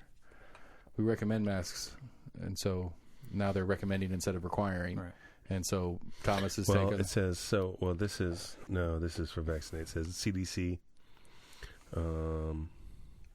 reverses its mask mandate on Tuesday and now recommends that vaccinated Americans continue to wear masks. It says recommends. Right. So the question is, what did it say back in April when they first? What did it say in April before they rescinded the? Well, that had to do with CDC recommends people wear masks in public settings and events and gatherings, and anywhere they will be around other people, effective February 2nd, 2021. That's that one. Okay. So it was recommends either way. So it's not a verb. Recommends. Okay, so that's the. And it goes into the question of, what does the superintendent have power over, in which to possibly override versus right have to go back and deliberate. Right. And again, I don't like. I agree with you. It's like I can see it both ways too. Like, and then it says this is April, and it says that masks should be worn anytime you are traveling on a plane, a bus, a train, or any other form of public transportation. Right, and that's when they shifted. That's when the school board shifted and said we're going to finish the year, and then we're going to stick with the CDC guidelines moving forward. And so now the current one is saying we're recommending them again, but the school board is not requiring them. But to be fair, the school board, in the verbiage that they sent the email to the parents, it says we recommend that you wear them, but we're not requiring them either. Right. And so it's one of those, both statements are true. Both sides of this issue are making a true statement. It's just, you know. You can wear a mask. Yes, you do not have to wear a mask. Right. Well, I just said like the symptoms of COVID. Oh, Jesus. Fever, chills, cough, shortness of breath, difficulty breathing, fatigue, muscle and body aches, headaches, loss of taste or smell, sore throat, congestion or runny nose, nausea, vomiting, diarrhea. This list does not include all possible symptoms. I'm just trying to think what other possible symptoms there could be. Tummy ache, ear infection, urine, drinking. And that was, it said you should wear masks in your own home if somebody in your home has COVID symptoms. You were correct, Sam. We shouldn't have brought it up. But, Sorry. No, you're fine. I was just trying to think of interesting stories that I'd read this week. So did you see the medal count in the Olympics? I think I heard that Oh, we're yeah, you wanted to talk about The now. Rock. Oh, yeah, I do want to talk about that. Yeah, I think it's China has the most golds, but the U.S. has the most total. And then I think ROC is 3 or 4 in total medal count, or total gold count, or whatever it is. I don't understand this whole ROC thing. Like, I don't get it. Do you not know what happened? Yeah, they got banned for doping. 1,600 athletes And so from Russia. And so what they did is the athletes from Russia that were not doping we're allowed to participate, but not under the Russian flag. Right. And Right. Russia does not get credit with it. Okay. So instead they have this red, white, and blue flag above the Olympic rings. Right. And everybody is the Russian Olympic Committee. Yes. I mean, it's like, so Barry Bonds doesn't have the home run record, or he does? I'm confused. Yeah, I agree. You know, so I mean, it's really it's like it's an asterisk year. Is that really what's happening? Like, I don't, you know, again, I'm not a big fan of punishing the innocent, but at the same time, if they either Like get you said, competed or not. and the grand total, like those don't get tallied under Russia's number. History of whatever. Right. But still, the stat, any stat dork that's willing to take the 5 seconds to go through and be like, you know, I don't know if they count the Soviet Union years as well. right. Yeah, they're already going to be, their total medal count's already going to be funky because of the change in governments over time and shit like that. I don't know. I just think it's weird. It's like, if you're going to let them compete under their flag, you could do the stat thing somewhere else. That's fine. But it was more just they are basically competing. I mean, everyone knows that they're Russian, so they're still competing. But this is a way for Russia. So the question is, like, you know, some countries, they steal their gold medals or whatever. You know, you've heard shit like that. Don't let the participants keep their medals. I mean, I always assume that when we're watching Chinese and Russian and Ukraine and shit like that, that there's somebody's parents at home with a gun to their head if you don't fucking win this shit. This is what's happening. Exactly. That's always my assumption on it. But yeah, I've heard stories of similar stuff like that, or it gets taken, or they get like turned out into like a public figure to promote the empire or whatever it is, and it's not that they want to go on public tours to promote. They don't believe in the government that they live under or whatever, but they're, you know, I'm a Russian citizen and I wanted to compete because I'm good at it, and I went out there and won, but now I'm on this propaganda campaign about how great Russia is, and it's like, no, I did this despite those assholes, but I'm obligated to do it or they'll fucking kill my parents or Yeah. whatever it is. Because I mean, again, like that was what was it, the Sochi ones? That was the big ones with that was the big one that Russia won a fucking shit ton of medals, and that was the one where their piss exchange, going back to piss apparently today's episode brought to you by urine. The whole scandal, Icarus. Did you guys watch that documentary? Yeah. That's fucking crazy. Like, so like all the different, like the World Anti-Doping Agency and all that stuff, they set up their labs there. They test the athletes all the time or whatever. And they were like sneaking the vials out through some ductwork and shit into a building next door, breaking them open, emptying them out, filling them out with clean piss, putting them in and sneaking them back in and all this kind of shit. Oh no, that's funny. Yeah. But apparently, you know, the Russians did super well. And then they invaded Ukraine right after the Olympics. And so it was like whoever was riding the high of everybody's feeling good about their country right now. We kicked ass at the Olympics. Let's go kill a neighbor. And that's what happened. I mean, that's literally what happened. Yeah, that's our land. Yeah. And so, like, I mean, I guess that's the question is like, you know, does, like, I'm watching. I'm like, go America. But I'm not going to be okay with us invading Panama tomorrow because we did well at the Olympics. How about California? If we're cutting it off, sure. Sending it out to sea. Well, I might trade Canada for Panama if that's the deal. Yeah, we just put I don't know what the fee is for. I mean, no, I take that back because going through the Panama Canal. California has the economy of is like the 5th largest economy in the world. Right. If you took it against other countries. Really? Yeah, economically, California is huge. I would still cut it off. Nah. I mean, they spend it on their homeless population that grows every day, so it doesn't sound like they're doing well with the economics they have. No, California made it illegal to go in a homeless man's tent without a search warrant. Yeah, we talked about this. Did we? Yeah. You were telling us about your buddy that's in SWAT there or whatever? Yeah, you told us about that. It's fucking crazy. But yeah, I don't know. I just like if they're allowed to compete, let them compete. Let them do the flag. I mean, I don't understand what the numbers matter. Whether the numbers go on the permanent record of the Russian Federation's medal count or not. I don't know. What does that matter? Well, I think it's more of a fuck you to Russia. Yeah, I think it's just kind of a penalty too. I mean, you allowed this to happen. So then really screw them. If you want to participate, you don't participate under your standard. Yeah, but I'm saying if you're gonna do that, then really screw them and don't let the athletes that are that good without doping compete either, and they get 0 medals and they get 0 recognition. And because I mean, at the end of the day, I'm assuming the ones that failed weren't allowed to. Right? No, it was just the people that were not doping. Right, but I'm just saying, like, of the gold medals that Russia got, they're going to go home and they're going to be paraded around, and it's like, this is how badass Russia is. We got 4th place in total medal count, and half our athletes didn't get to go. They're still going to get to propaganda and play the game on it. They still get all the bonus off of it. Maybe not as big because they didn't get all of their athletes there, but they still get to go, look how badass we are. You know, I don't know if you're. Well, maybe that was just all their good athletes weren't doping. Yeah, all their good athletes were not doping, and they were trying to get their bad athletes up on a better level. That's a. I mean, yeah, that's a reasonable. You got caught and you did shitty. Damn, you suck. That's funny. See you in Siberia, buddy. I've watched a little bit of the Olympics. I haven't watched much. I was so pissed though because I was watching wrestling on the Olympics. Yeah, and it was the gold medal heavyweight match, and it was really good match. And there's like a minute left. The guy's up on one by like 1 point, and they like the broadcast like. Someone hit the button and it went to like the 2 minutes into another wrestling match. That's bad. That's just bad production. And I was like, what the?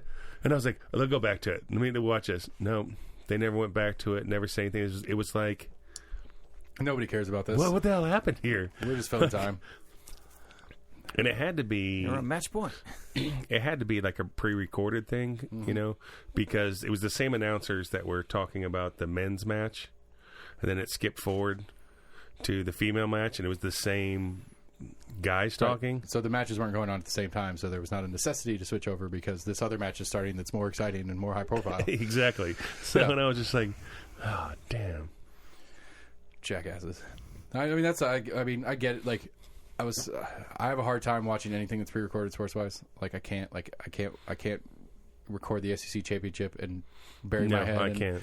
And even if nobody tells me what's going on, I can't sit down and watch it. Like, I'll fast forward through most of it and just watch a couple minutes, then fast forward. Like, I can watch it if it's pre-recorded. If I don't know the outcome and I don't have the ability to fast forward, like it's like UFC 26 or whatever is on, and I'm like, I've not actually seen this, and I can sit down there and watch it and have a good time. So like the Olympics. A lot of stuff's pre-recorded, but I watched some random shit on the Olympics. That's my favorite part about the Olympics is the most random of the random stuff. Like I don't like the major sports. I don't like basketball anyway. Didn't really like I like all forms of volleyball. Indoor, I think I enjoy indoor volleyball better as a sport.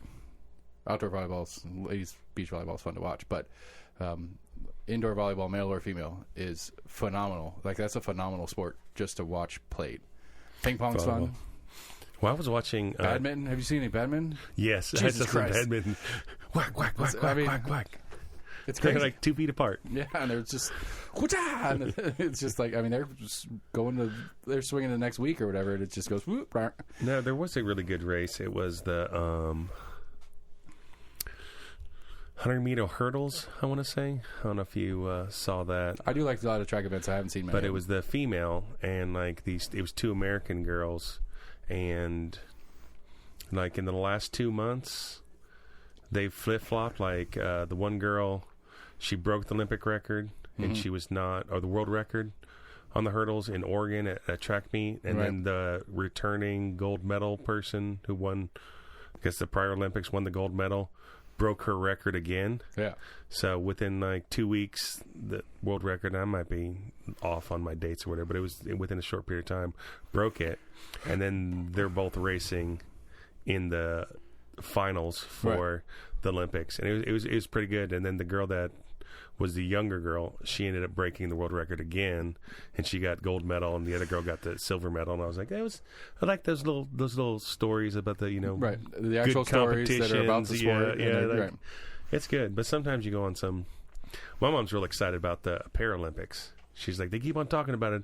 They better be showing just as much coverage on the Paralympics. Nope.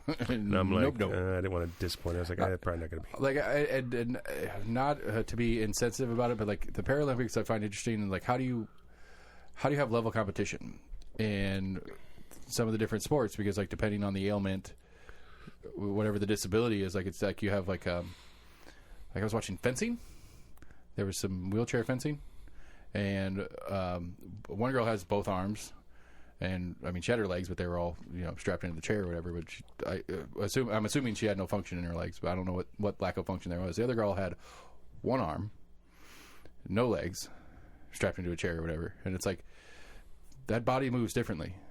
The ability to move that body around. They only have one poker thing, right? Because that's it's not like they have two. So why do you need the other arm? Because that's the entire. Well, and apparently the girl that had one arm, lost a leg, lost one leg. I don't remember what. Lost one or both legs, and her right arm in some sort of accident, and was a decent fencer as an able-bodied person, and then had the accident or whatever, and loved fencing so much that she retaught herself how to fence left-handed sitting down.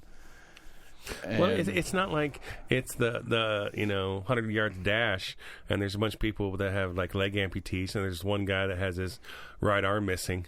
That's what I'm saying. They don't allow that. I don't know. That's what I'm asking. I don't know what the rule. Like I don't know how. Like if you're running in a race, you have to have missing a missing appendage or appendage. Yeah. But again, those like those springy leg things. Oh yeah, what was that guy's name? Who got in South Africa? Pretorius. Killed some people. He killed his girlfriend. Said that he thought she was breaking into the house or whatever. But like he was in the Olympics. He was in the regular Olympics with a missing leg. Yeah. Okay. Yeah, I remember. Yeah. He didn't medal, but he was fast enough to qualify. And there were some people about that springiness. Like, people were arguing like, oh, is it with that thing it gives him an advantage. I'm like, dude's missing a fucking leg and he's running fast. I don't think he has an advantage. It's not like he's sitting in an electric wheelchair in the 40 million. Speaking of wheelchairs and Paralympics and all that kind of stuff, have you seen the new handicap tag logo? The new wheelchair picture? I've seen some license plates. It's like angled going forward, like they're hauling ass. Yeah, it's like a racing wheelchair. I've seen the license plates that said DP, and I'm like, it has a little wheelchair, and then it says DP, and I'm like, I guess that's disabled person. Yeah, that one. That's the new one. Oh, like they're cruising. It's like a racing wheelchair. It's not the old one where they're chilling. Like the ones right there. Yeah. I saw it the other day at some grocery store or something like that. Their parking lot, they had new signs up, and it's like, that's a racing wheelchair. I wonder if people like that are in a wheelchair are like, fuck yeah, that's awesome. People think we're fast. I mean, whatever. If it makes anybody happy, I'm happy for them. I'm not trying to, Yeah, that's the one. The DP in there on the license plate. Oh yeah, yeah. But I mean, I don't know. Like I just know it's just one of those things I noticed, and I was like, I don't think I'm not opposed to it. I don't care. I mean, I might be a little upset if they spent $5 million developing this new logo. They spent some marketing company, Right? $10 million to develop a new logo. Right, and that person happens to donate a ton of fucking money to somebody's campaign. I'm okay. I believe that's legit, but yeah, I just think it's an interesting adjustment to the. I think it's cool. sign. It does. It makes it look cooler. I mean, I agree. I'm just It doesn't saying. make me want to get a wheelchair, but I Right. mean, Again, I'm not complaining about it. I'm just noting the difference. The only reason I would complain about it is that if it cost you and I, taxpayer, millions of dollars to develop it, yes, because it's somehow it's that important. Were people feeling persecuted for this sign? Like, do they feel like, oh, it makes us look lazy? We're all just stationary, not doing anything. yeah, you're sitting down all the time. Can we make it like we're Fucking doing lazy. something? So anyway, that random. I remember seeing that months ago. Going, I didn't even remember bringing that up on the podcast. And that's hilarious. That's how important it was to me to bring it on the show. I mean, are there events that they can't do? Like, I guess, if Parking's it's, got to suck at the Paralympics. That's fine. I mean, what's the I think it's the Army Ranger guy, triple amputee. He's kind of a motivational speaker guy, runs around. I'm sure you've seen him. I probably have. He's got a funny thing where he's talking about like he came home and like, I mean, it's really emotional like story he's telling about like when he came home and he's all fucked up and he like he got his wife pregnant like right before he left. She had the kid while he was gone. He comes back and he's like, take the money, take the house, take the kids. And she's like, no, that's not how this works. We're married. Plus, I'm really thinking that handicap parking is going to be pretty sweet. I'm really, really looking forward to that handicap parking. There's an autistic comedian who's pretty funny, but he's like, every once in a while people will stop me after the show and it's like, it's not okay to make fun of autistic people. He's like, I'm making fun of myself. Like, I'm not making fun of people. I'm making fun of Marie. making fun of myself.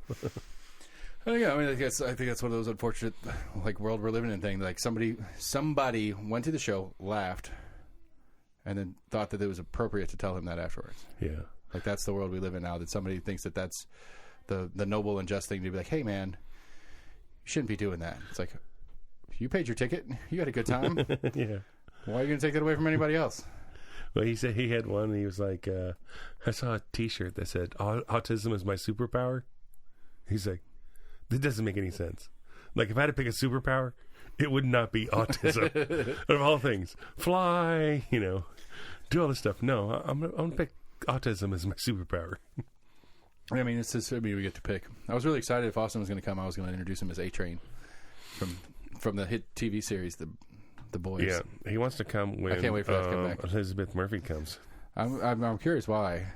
Like, are they swapping recipes? I'm thinking of swapping recipes. Maybe. Because I'm going on a limb. Love the kid. I'm not trying to disparage him at all, but I feel like he's probably on board with it. He'd be like, really? Like, So do you cool it first, or do you drink it more? Hey, like, I thought about doing that. I mean, it's just going down the toilet. I mean, I've used it for joint pain, but I've never thought about using it for a migraine before. So I think that's my assumption on how that conversation will go. We had this conversation, like I was talking about The Office, and he was like, I don't think The Office is funny. He doesn't think a lot of comedy is funny. He loves, Rick and Morty. And I'm like, Rick and Morty is stupid humor. How do you not see other shows as stupid humor? He's like, but all that shit I can do. And I'm like, what? He's like, shit on Rick and Morty I can't do. I can't turn myself into a pickle.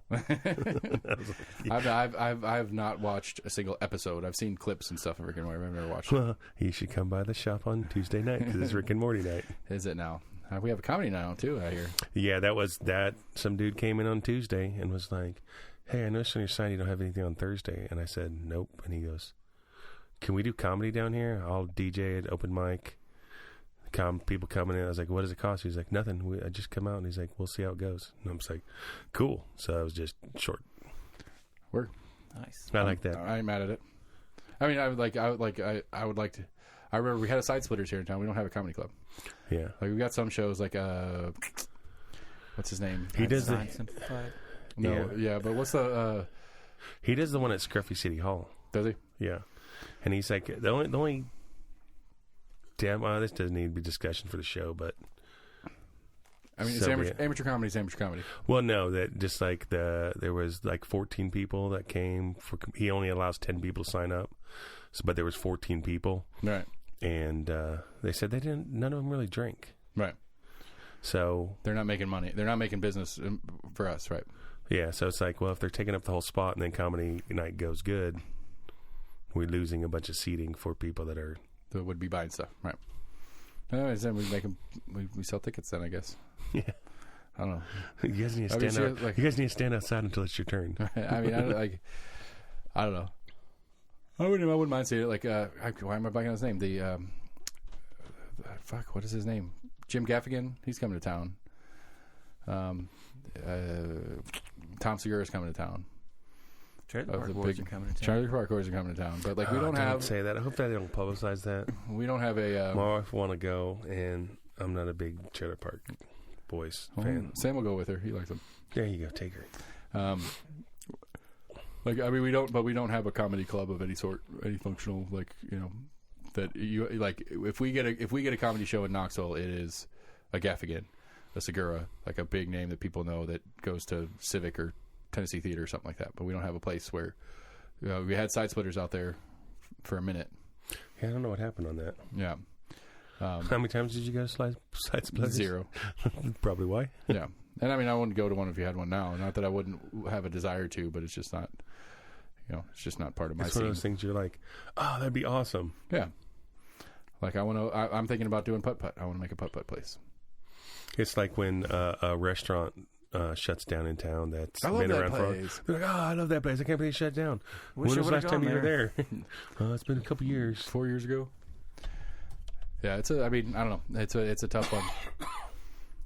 But I don't know. Like, it's just it'd be. I think there'd be a market for a comedy club in Knoxville. Yes, please. I'm timing it with you. You notice the play here? No, you're not timing it. You're drinking 2 to my 1. Oh, well, you got a head start. No, I didn't. Oh shit. Well, then I'm a boozer. Look, you're on. And I talk more than you guys. What's wrong with this? I started before you. I talk more and drink more. Slow down. I just get thirsty. Maybe it's because my mouth is dry. So apparently this fridge it can function as a freezer. And so I had it turned up. I had it turned up a little too high, and so all the water bottles in there were solid bricks. Did you do one of the? I don't think I turned it down. Still haven't used my giant ice cubes yet. I got like baseball sized ice cube mold. Yeah. Oh, I've got a couple of those. My wife did get me those the rocks. You know, you can freeze them or whatever, and I got ones that have the Marine Corps emblem on them, and then I have ones that have the Bronco symbol on them, and I'm like, that's cool, and it works, but I kind of like my bourbon to like dilute. Yeah. You know, I kind of like the ice melting a little bit in the glass. I'm mad at myself. I don't use them. I'm really mad at myself because I was at a store working, and they had some Death Star ice molds. I didn't pick. I saw them and I was like, those are kind of cool. Whatever. I never drink whiskey. I never want one of those. I'll never use it. I'll fill them up and I'll freeze them and they'll just sit there for a year. You can put them in your Kool-Aid. And now I'm like, man, I wish I would have got it. I screwed up. You know, there's a place. Yeah, Amazon ruins the world. I need to stop. I'm a junkie. I need to quit buying shit from them. Oh, I buy. It's a problem, man. I'm scared to death of this facility opening up. I think it's going to be a big fucking issue. I think it's going to put a real hurt on a number of local businesses. For all accounts, they're terrible employers, and they're terrible employers on. They're terrible on employers, and they're terrible to the employment market. What's coming in? You know, is it a fulfillment facility where it's going to be a warehouse? It's a local. So the Maryville building that they're building is their big truck building. So it'll be full size trucks that come from other centers that go in there and get split up and then move to the next one or whatever like that. And so potentially like a bunch of shit being a big truck go to Maryville. Some of that shit will come in here to the Knoxville one, And then from the Knoxville one, it's going to go on little Sprinter vans, and they're going to run around town. Yeah, so you can get like same-day delivery on some stuff. Right. So if it's in the warehouse, if it's in the local warehouse, you can probably get same-day or guaranteed next-day kind of shit for all of that stuff. But, yeah, for the most part, it's local. It's going to take out, so it's going to take a big chunk out of UPS and FedEx and the United States Postal Service delivery system that's here now. It's going to take a bunch of business away from them. And then, but the part that really, really scares me about it is that Amazon goes around touting on how well they pay their employees, and so these local drivers at like $15 an hour, which I guess is over average to a similar job at other types of facilities or whatever. But they the computer system they have and the efficiency that they require for you to keep the job. Apparently, Bezos is on record a number of times saying, if we have anybody in the warehouse or in our delivery team that's with us for over 3 years, just fire them. They're not going to last. They just want 3-4 years out of their employees and gone. Because there's the Amazon system doesn't promote within. They don't care how long you've been there, how good you are at warehouse work. You don't become a warehouse manager from warehouse work. You become a warehouse manager because you're hired in for that. Well, so you say that, but I was on a plane. Well, when we were coming back from Mexico, the lady sitting next to my wife, she had an Amazon shirt on, and we were talking to her. And Jen said something about, I don't know, like, oh, do you work for Amazon? Because my husband keeps you employed or something like that. Right. And she was like, yeah, I've worked for Amazon for like 15 years or whatever. She said she started off something peon or whatever, and now she opens up the new facilities. And then we're talking like, are you going to come to Knoxville? She's like, well, it's not on my schedule, but maybe. But she goes around and opens. She lives in Mexico. She's married to a Mexican. They have a house down in Mexico, and she was flying to go open up a new facility. And she says, I'll come to the United States and spend 3 or 4 weeks, open up a facility, and then I'll come home for 2 weeks, and I'll go. And she was like, I'll absolutely love it. So, all right. Well, I mean, my sources could be incomplete, but yeah, I mean, that's just going off of one person I talked to that works at Amazon. Right. And so, but I mean, that's more people at Amazon than I've talked to. Mine's been all through other people in interviews that there may be jaded ex-employees or whatever. But there's some stories out there that it's not irregular, and it's not necessarily trained, but it's not unspoken that delivery drivers piss and shit in the truck on the bag or something like that. You don't have their schedule does not give them time. There's no break-in schedule. Well, they have a required lunch break because it's federal law or whatever. But if you're 2 hours into your shift and you have to take a shit, you don't have time to go into a building, whatever building it happens to be that you're near, to take the shit, because you have to have X number of packages out before your break period. And then when you come back from your break period, you have to have X number of packages out. So whatever they put on that truck, you're going to get all that stuff out inside the period of time. It's there's a story about a guy who got fired by email, who was a delivery driver, and the reason he got fired is because one of his packages was late because he went to an apartment complex that had a gate, and the customer didn't answer when he rang the customer through the gate. The front desk didn't answer because that's their backup. If the customer doesn't answer, you're allowed to deliver it to the front desk and move on. Front desk didn't answer because the front desk didn't get there till 8, and he was there at 7:15. And so, that took more time than it was supposed to, and he moved on, but he got fired for not delivering that package because it was guaranteed X. And it's I can't deliver the fucking package. It was not an option. I can't leave it at the gate. And or he took a nap in his truck and said that's why they fired him. Maybe. It doesn't seem to be I believe the source and the reporting on it, but it could be. I mean, it could be a big jaded employee. Who knows? Right, but the other side of it too that concerns me about Amazon realistically is that $15 an hour that they start at and they like to brag about. Well, what's that going to do to the Walmart across the street and their employees? Is Walmart going to have to kick up to $15 an hour to keep their employees because all of them are trying to go over to that Amazon? Maybe. No, Walmart and Amazon, fine, whatever, $15 an hour. But you go down the street to, I don't know, there's a Lowe's across the street. There's a Home Depot over there. There's a Food City. I mean, there's a couple of different restaurants that are kind of parked in around there. There's some smaller businesses around there that may not be able to afford $15 an hour. But all their employees are running off to this Amazon because they can. Hmm. And so what does that do to the small boutique that's stuck in the shopping center next to the Target that is barely making it by with their $12 an hour employees? Well, they're now losing all their employees to the Amazon or to Target and Walmart because Target and Walmart are raising their wages to keep from losing their employees to Amazon. And I guess it could be a good thing. It's going to raise the minimum wage without raising the minimum wage by law. But at some point, there is an effect to that I don't know that I foresee it being a good effect long term. I don't know. I mean, it's gonna employ more people and gonna force other people to pay people more. So yeah, I don't see a problem.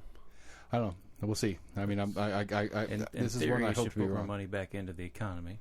In theory. But, and again, like with Amazon or Walmart or Target for that matter, what percentage of the dollar that you spend at Target stays in Knoxville? And Amazon takes that to another level, but it's the same animal. So, yeah, Amazon's paying you $15 an hour, but you're spending 90% of your... Well, that's how Amazon supports small business. They pay their people $15 an hour so they can spend their money at small business. Right, right. Because when you're an Amazon employee, you're going to the 5 and Dime to buy Velcro sneakers or something like that. I just thought that was funny. That's ad? their commercial. Yeah. Oh, the one that bothers me on that one is there's the apparently Amazon's got a black-owned businesses initiative, so they're actively seeking out businesses to be suppliers to Amazon that are people of color owned and whatever.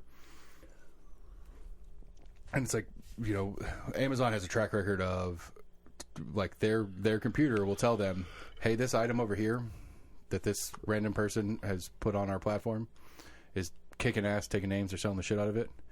So we're going to call this manufacturing facility that builds some other shit for us and have them make a copy. And then we're going to sell it. And then when we sell it, we're going to sell it for cheaper. And when you search for the thing, ours is going to come out on top. Which there's actually apparently some antitrust suit federally that's going on that's going to try to put an end to that. Well, if you buy a bunch of stuff on Amazon, you need to get your wife to be an Amazon affiliate, which is what I had my wife do. And then when you're an Amazon affiliate, you can, like, you post like, oh, I really got this cool looking calculator on Amazon. I love it. And if anybody clicks on that link, you get a commission if they actually purchase it. Okay. So now what I do is I tell my wife, hey, make me a link for this. And she'll make a link for it. And then I'll order it through that. So you get what, a nickel, 2% off? She just started this month, so she's not gotten paid anything yet. So we'll see what she gets from it. But I was like, I'm cool with that. Like, you make some extra money. I'm gonna go out on a limb and wager at least half of what you save doing it that way, you're gonna pay an income tax on her taxes. On her taxes. Yeah. I mean, you might still save in the long term, so it's a win. But I'm just saying, you only have to claim it if it's over $800. Well, if your spending habits on Amazon, she's going to make more than $800 on there. Well, then if she makes more than $800 on it, then it's worth it. Depends on how much do you save on it? Yeah, I don't save anything on it. But I'm just saying, like, okay. If she makes $800, plus your Prime membership, all right, I get it. Yeah, the math works. Yeah. So we'll see. We'll see how that works out. But she's not made it. Nothing's been deposited. It goes on her Amazon account. So that she can buy shit on Amazon with it? Yes. Oh, well, then it's right. Then it costs them even less. Exactly. To do it that way. I get it. All right. Here's some Amazon bucks. Genius. Yeah, Amazon bucks. Yeah. I mean, that was what Cookout did with employee food and stuff like that. And you didn't buy when you were, like, I didn't have to, as managers didn't have to do anything, but the employees, when they wanted lunch or whatever, you didn't buy lunch. You rang it up and it got put onto your employee account for less than, menu price, but, somewhere more than cost or whatever. And then we just took it out of your check. So it's like, oh, okay, cool. Sweet. We just keep the money. We don't have to pay that. We don't have to pay taxes on it. We don't have to pay the employment tax, the employee part of the taxes. You pay less taxes than the employee. It's a win-win-win. Well, so like on our Unlimited Vacation Club, there's a Facebook group called Limited Vacations. We love it, which is our vacation club, and you have to be a member to be on that. You have to give them to be part of this group. And my wife put on there like just a post on the Facebook page. It's like, what's some... So it's a private group, but she's like, what's some items that are like a must take on vacation? Like, she's like, I always take this or this or this. And then people started posting all sorts of stuff like, I always take towel clips, which I didn't even know what a towel clip was, but apparently, you know, your chair, your old lounge chair you sit on, you put your towel on there, and then you can clip, there's these clips, so you can clip your towel to the dog. Yeah. And then it doesn't slide down when you sit on it. And so people were putting in, and then the administrator asked her, hey, there's a lot of people posting stuff. Do you mind making a separate post of what everyone has said you should bring on vacation? Because there was, a couple hundred people that like commented on this stuff. So she was like, yeah. So she made Amazon affiliate links to every single item, and then put that in the post and was like, hey, she's like, here's the items that you guys like suggested people should take. I just put a link in there so you can buy it from Amazon if you want to. You don't have to or whatever. So I'm curious to see. Yeah, it's not a bad little little workaround. I like it. She can be smart sometimes. I'm not implying that she can't be. No, I am. Smarter than you. Geez, I don't know. So I put my predictions in. That was the one thing I felt I was required to do tonight. Who did you do that for? Do what? City council. Who did you do that for? The city council? No. Who? Oh, my boyfriend, Chris Davis. Chris Davis. Okay. Yeah. I just didn't know if we said his name enough. Yep. So of the people that will not be in the general that are on the primaries will be Elizabeth Murphy, it will be Jen McMahon, and it will be Garrett Holt. Those three will not be around in November. That's my guess. Well, that was easy. You just had to pick 3 people that were not going to be there. Right. There's only 3. Yeah, of the 5 races, there's only 3 of them that have more than 2 people. And so the 2 people still primary, even though they're going to be automatically on the general. Because they will, by default, be the top 2 vote getters in the primary. Whether it's 1 and 1, it's still a win. They go vote for themselves in the primary. Unless people write people in? No, because you have to, there's a process. Unless I haven't heard of anybody being a write-in candidate. Because you have to be a write-in candidate, you have to apply. Oh, so you can't just have somebody write a person's name down. Right, they can, but they don't count. They don't count. Like we could write Sam in for District 1 if we want to, but if he doesn't go and register as a write-in candidate, they don't count him.